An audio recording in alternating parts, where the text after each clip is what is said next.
नमस्कार, capital TV देख रहे हैं आप। मैं हूं आपके साथ पूजा। ब्रेकिंग नाउ में बड़ी खबर आपको बता रहे हैं। शुभेंदु अधिकारी के मुख्यमंत्री बनते ही उनके पीए चंद्रनाथ रथ की हत्या के मामले में बड़ा एक्शन और पुलिस को बड़ी सफलता हाथ लगी है। तीनों शूटर्स को गिरफ्तार किया गया और गिरफ्तारी के बाद 13 दिनों की रिमांड पर भेज दिया गया है। तो इस गिरफ्तारी से कैसे अभिषेक बनर्जी की मुसीबत बढ़ गई है, आपको बताएंगे। मेरे साथ जुड़े हुए हैं कैपिटल टीवी के editor in chief doctor Manish Kumar और एग्जीक्यूटिव एडिटर राजीव जी। सर, तीन बड़ी गिरफ्तारी, कैसे मुसीबत में फंसते दिख रहे हैं अभिषेक बनर्जी? देखिए, जो बड़े बड़े तैराक होते हैं ना, वो मेन मझधार में नहीं डूबते हैं, वहां से वो तैर के निकलते हैं। बड़े बड़े मझधार में जो बच के निकल जाते हैं, वो किनारे पे आकर के डूब जाते हैं। दिक्कत क्या है, इनको कोई जगह नहीं मिला। ये बिहार और यूपी में छिपने के लिए गए। यूपी में आप छिपोगे और बच जाओगे। देखिए, डिटेल तो मैं आपको दूंगा कि कैसे कैसे क्या है। राजीव भी बताएंगे आपको कि किस तरह से ये लोग पकड़े गए अपनी गलतियों की वजह से। लेकिन जिस तरीके से जो नेटवर्क सामने आ रहा है कि बंगाल में यूपी और बिहार के लोग आकर के शूट करके भाग रहे हैं, चले जा रहे हैं, जो शुरुआती दौर से कैपिटल टीवी बता रहा था कि ये एक सुपारी किलिंग है। सुपारी देकर आपने बाहर के शार्प शूटरों को बुलाया और उनसे ये काम करवाया। तो सवाल ये है कि पैसे किसने दिए, हु कॉल्ड देम, और ये गैंग किसके लिए काम कर रहा था।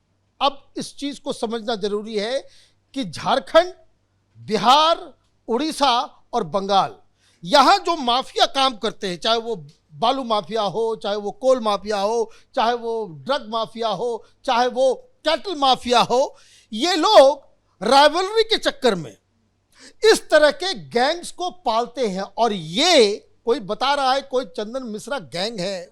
उस गैंग का ये बंगाल के अंदर टीएमसी के लोग इस्तेमाल करते आ रहे थे कि अगर उनके द्वारा जो गैंग चलाया जाता है, माफिया चलाया जाता है, उसमें कोई उपद्रव मचाता है, तो इसी तरह के शार्प शूटर को जो है आपने हायर किया, किलिंग करवा दी और उसके बाद सारी चीजें स्मूथ हो जाती है। इसका मतलब यह है कि they were not unknown to the place. और अगर इस सरकार से पहले ये लोग वहां पे ऑपरेट कर रहे थे, तो ऑब्वियस सी बात है कि बिना टीएमसी के वरद हस्त के ये लोग वहां ऑपरेट नहीं करेंगे। दो बातें कि बाहर से लाया गया और ये बदले की कार्रवाई है। ममता बनर्जी को आपने हराया। ममता बनर्जी इनकी वजह से ही, रथ साहब की वजह से ही पिछली बार नंदीग्राम हारी थी और इस बार भवानीपुर के भी इंचार्ज यही थे। और इसीलिए ये लोग पकड़े भी गए हैं और इनको 13 दिन की जो कहते हैं कि कस्टडी में भेजा गया है। तो अब ये तो नाम उगलना शुरू कर चुके हैं, बताना शुरू कर चुके हैं कि वो क्यों और किसके कहने पे किसने पैसे दिए, उसके ऊपर अब जांच आगे बढ़ेगी। लेकिन जहां अपराधी भागे वो जगह भी बहुत इंपॉर्टेंट है, क्योंकि एक यूपी और दूसरा बिहार, दोनों ही जगह बीजेपी की सरकार है। जो खबर अभी इनिशियली सामने आई है, 2 की गिरफ्तारी बक्सर से हुई और 1 की गिरफ्तारी अयोध्या से, जो कि बलिया का बताया जा रहा है, राज सिंह उसका नाम है। लेकिन ये उत्तर प्रदेश और बिहारी क्यों भागे? क्या इनका मकसद कुछ और था? और सर ने जिस तरह से बताया कि एक गैंग और पूरा एक नेटवर्क काम कर रहा है, क्या अब उसके खिलाफ भी एक्शन और कार्रवाई होगी? देखिए, 2 चीजें सामने आ रही है। एक तो जो सुपारी किलिंग हुई है और क्यों हुई है, इसके बारे में छोटी जानकारी आ रही है कि चंद्रनाथ रथ वो इन्वेस्टिगेशन कर रहे थे कुछ मामलों के लिए कि ये पूरे एरिया में माफिया कैसे सिंडिकेट के माध्यम से ऑपरेट करता है और इस सिंडिकेट का मास्टरमाइंड कौन है, यानी कि सिंडिकेट को कंट्रोल कहां से होता है और कंट्रोल करने वाले जो टीएमसी की सरकार में उसका कंट्रोलिंग पावर किसके पास है। अब ये पूरा इन्वेस्टिगेशन जो चल रहा था, रिपोर्ट वो सौंपने वाले थे शुभेंदु अधिकारी को, और ये लगने लगा कि शुभेंदु अधिकारी तो चीफ मिनिस्टर बनने वाले हैं। तो ऐसी स्थिति में अगर ये पूरी रिपोर्ट आएगी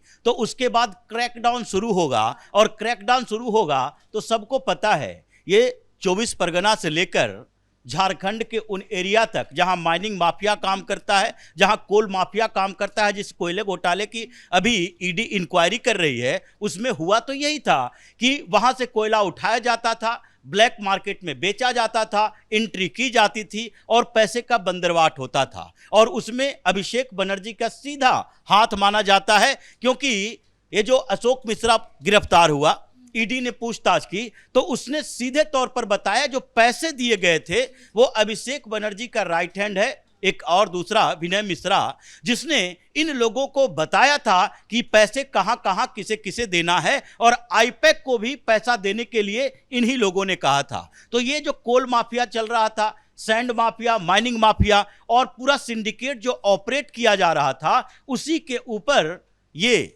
चंद्रनाथ रथ यही इन्वेस्टिगेशन कर रहे थे और उनका अपना नेटवर्क बना हुआ था। और इसमें इन लोगों को डर लगने लगा कि ये पूरा क्रैकडाउन होगा। शुभेंदु अधिकारी जिस मोड में दिख रहे हैं, क्योंकि शुभेंदु अधिकारी जब भारतीय जनता पार्टी में आए थे तो यही अभिषेक बनर्जी और ममता बनर्जी, खासकर अभिषेक बनर्जी, इनके खिलाफ बदले की कार्रवाई ऐसी की कि 2-3 बार इनके ऊपर अटैक हुआ।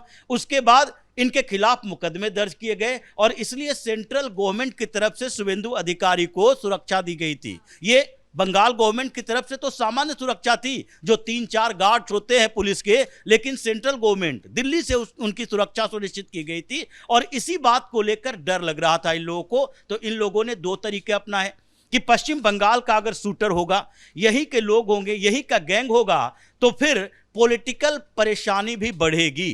तो इसलिए ऐसा आधार बनाओ कि जब ये लोग गिरफ्तार भी हो तो वैसे स्टेट में गिरफ्तार हो जो ज्यादातर भारतीय जनता पार्टी शासित हो, जिसके ऊपर शक न हो। अगर बिहार में गिरफ्तारी हुई, विपक्ष उठकर आ गया और राजद ने आरोप लगाना शुरू कर दिया कि बिहार में लॉ एंड ऑर्डर की समस्या कैसी है, ये यहां पर अपराधियों पर लगाम नहीं लगा रहे। ये उत्तर प्रदेश में गिरफ्तारी हुई, अब आप ये नहीं कह सकते कि भारतीय जनता पार्टी शासित प्रदेश या फिर विपक्ष शासित प्रदेश में उन लोगों को छिपने की जगह दी जा रही है, जिस तरीके से पहले हुआ करता था कि कितने क्राइम हुए और जितने करप्शन का सिंडिकेट था, जिसकी सेल कंपनियों का अड्डा बना हुआ था कोलकाता। यहां तक कि ये सत्येंद्र जैन की कंपनी जो थी, जिसके ऊपर ईडी इंक्वायरी चल रही है, उसकी भी सेल कंपनी का रजिस्ट्रेशन कोलकाता से था। ये लॉटरी किंग वाला, ये भी कोलकाता से ऑपरेट करता था पूरे नॉर्थ ईस्ट के रीजन में। तो ये सारे जगहों के लिए जो कोलकाता बना हुआ था, उसमें भी बड़ी भूमिका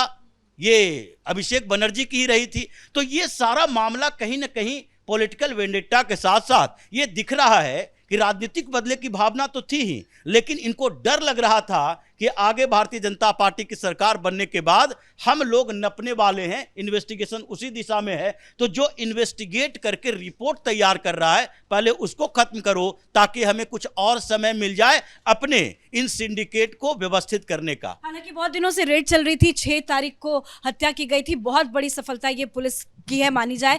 बारासात कोर्ट में पेशी, उसके बाद 13 दिन की रिमांड में भेजा गया। ये 13 दिन कितना मुश्किल भरा ये इन आरोपियों के लिए रहेगा और क्या कुछ और बड़े खुलासे होने की उम्मीद जताई जा सकती है? देखिए, ऑब्वियसली ये सब प्रोफेशनल क्रिमिनल हैं। ये बता देंगे कि किस तरह से हमको किसने पैसे दिए और कहां से सब कुछ हुआ। और जब पैसे गए हैं, आपने देखिए जैसे पकड़े भी गए ये लोग, ये कैश देने के चक्कर में फंस गए। आपने जो है वो वहां पे जो एक निवेदिता टोल जो है, जैसे कलकत्ता में इस पार से उस पार जाने के लिए 3 ब्रिजेस हैं। एक जो है विद्यासागर ब्रिज है, हावड़ा ब्रिज है और विवेकानंद ब्रिज है। तो विवेकानंद ब्रिज से आप मध्यम ग्राम से निकले और ये दक्षिणेश्वर के पास जो एक ब्रिज है उससे आप क्रॉस किए। जब आप टोल पे जाते हैं, ना आपने यूपीआई इस्तेमाल किया, ना आपने जो है वो फास्टैग का इस्तेमाल किया, आपने कैश दिया। वहीं पे इन लोगों के ऊपर शक हो गया और उसके बाद इन लोगों के ऊपर डिजिटल फुटप्रिंट्स इनके जो है तलाशने शुरू हो गए। अब मालूम चला कि ये अयोध्या में आकर के ये एटीएम का इस्तेमाल किया, उससे ये पकड़ा गया। उधर बक्सर के अंदर ये विकी श्रीवास्तव वो पकड़ा गया है, वहां भी एक राज सिंह नाम का व्यक्ति है, वो भी पकड़ा गया। अब हो क्या रहा है कि ये लोग जिस तरह की गलतियां किए कि कहीं भी अपने हिसाब से अपना फुटप्रिंट जो है, क्योंकि आप देखिए कि गाड़ी जो है जिसका इन लोगों ने इस्तेमाल किया, वो गाड़ी जो है वो सिलीगुड़ी में रजिस्टर्ड है। लेकिन अब ये मालूम चल रहा है कि जो सिलीगुड़ी वाली गाड़ी तो अपनी अलग है, जिसका नंबर आपने इस्तेमाल किया, लेकिन ये गाड़ी ये कहां से आई तो मालूम चल रहा है ये झारखंड में किया गया। तो ये इंटर स्टेट ये बहुत ही हाई पावर्ड बने सिस्टम है। ये जो ममता बनर्जी की जो वहाँ पे दानवीय सरकार चल रही थी, राजीव ने बिल्कुल सही कहा कि सारे लोगों का, भाई सत्येंद्र जैन को छोड़ दीजिए, ये सारे लोग पकड़े जाते हैं। ये जो आपका उद्धव ठाकरे का जो आदमी पकड़ा गया, जो होम मिनिस्टर था, उसकी भी जो सेल कंपनी थी वो भी कहाँ, वो भी कलकत्ता के अंदर में। आप दुनिया भर में कोई भी पकड़ा जाएगा हिंदुस्तान के अंदर में, सेल कंपनी उसका कोलकाता में होगा। और ये देखिए, और इन सब की दोस्ती ममता बनर्जी से, अभिषेक बनर्जी से। ऐसा लगता है कि बस एक परिवार माने एक जो है करप्ट जो है ना, all corrupts of the world United. और ये सारे लोग, अब देखिए, ये आपने बिहार का नाम लिया, बिहार में पकड़े गए, तेजस्वी यादव भोंपू बजाना शुरू कर दिए। वो पूछ रहे हैं कि अब तो सरकार को जवाब देना होगा कि यहाँ ये कैसे आ गया। अरे भाई, ये लोग बिहार के हैं, यूपी के हैं, ऑपरेट करते हैं ये लोग बंगाल में इनको प्रोटेक्शन मिला हुआ है, इसलिए इस तरह का ये हिट जॉब करते हैं। तो कहने का मतलब ये है कि इससे अब अभिषेक बनर्जी के ऊपर बहुत बड़ा खतरा मंडरा रहा है। 4 डंडे पड़ेंगे, अपने आप मुंह से जो है नाम निकलना शुरू होगा। और जैसे ही ये मालूम चला कि अभिषेक या उसके आसपास, उसके नज़दीक के लोगों के नाम ये उगल रहा है, तब तो आप ये समझिए कि ममता बनर्जी के ऊपर बहुत बड़ी आफत आने वाली है। पुलिस का मकसद ही यही है कि असली मास्टरमाइंड कौन है, किसके कहने पर इस पूरी घटना को अंजाम दिया गया, उसका पता लगाना है। बार बार अभिषेक बनर्जी या उनके गैंग का नाम इस तरह से आ रहा है। क्या आने वाले दिनों में जिस तरह से पुलिस एक्टिव है, पूछताछ कर रही है और कई और जगहों पर रेड भी चल रही है, क्या अभिषेक बनर्जी नप सकते हैं? देखिए, जो स्थिति अभी है, फर्स्ट स्टेज ऑफ इन्वेस्टिगेशन, ये इन्वेस्टिगेशन की दिशा ही ऐसी होती है कि पहले सीसीटीवी फुटेज खंगालो और जिसने, यानी कि हिटमैन जो है, जिसने मर्डर किया, उन लोगों को पकड़ना होता है। वो लोगों में से अब शूटर तो पकड़े गए, 3 शूटर पकड़ा गया है एक दिन के अंदर। पहले भी 3 और लोग पकड़े गए। गाड़ी जहां से रजिस्टर्ड हुई थी उसकी जानकारी मिल गई। अब इसका अगला इन्वेस्टिगेशन का दूसरा स्टेज जो है, वहीं पर आता है कि इन लोगों को पैसा किसने दिया। अब मनी ट्रेल की तरफ जाएगा, इनके बैंक अकाउंट खंगाले जाएंगे।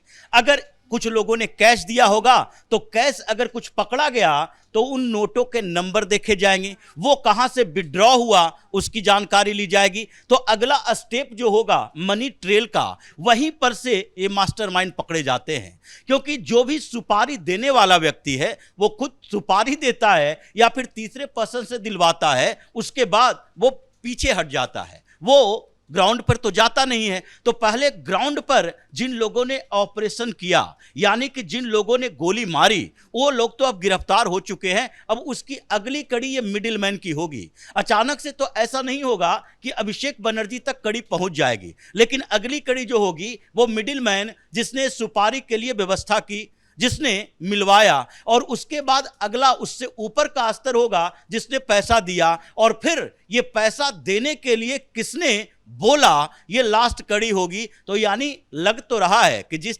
तरीके से चल रहा है और जैसे एक्टिविटी है, वो एक एक कड़ी अब हाथ में आ रही है। अभिषेक बनर्जी के लिए समस्याएं तो पैदा होगी। बहुत बहुत धन्यवाद सर आप दोनों का। तो बंगाल में बीजेपी की बड़ी जीत के बाद 6 तारीख को शुभेंदु अधिकारी के पीए की हत्या कर दी गई थी। उसके बाद से ही लगातार पुलिस छानबीन जांच कर रही थी, कईयों से पूछताछ भी हो चुकी थी, लेकिन अब फिलहाल पुलिस को बड़ी सफलता हाथ लगी है। तीनों शूटर्स को अरेस्ट कर लिया गया है और पूछताछ के लिए 13 दिनों की रिमांड पर भी भेज दिया गया है। लेकिन जैसे जैसे ये जांच आगे बढ़ेगी, पूछताछ होंगे, अभिषेक बनर्जी की मुसीबत बढ़ सकती है। इस बड़ी खबर में इतना ही। देखती रहिए कैपिटल टीवी। नमस्कार।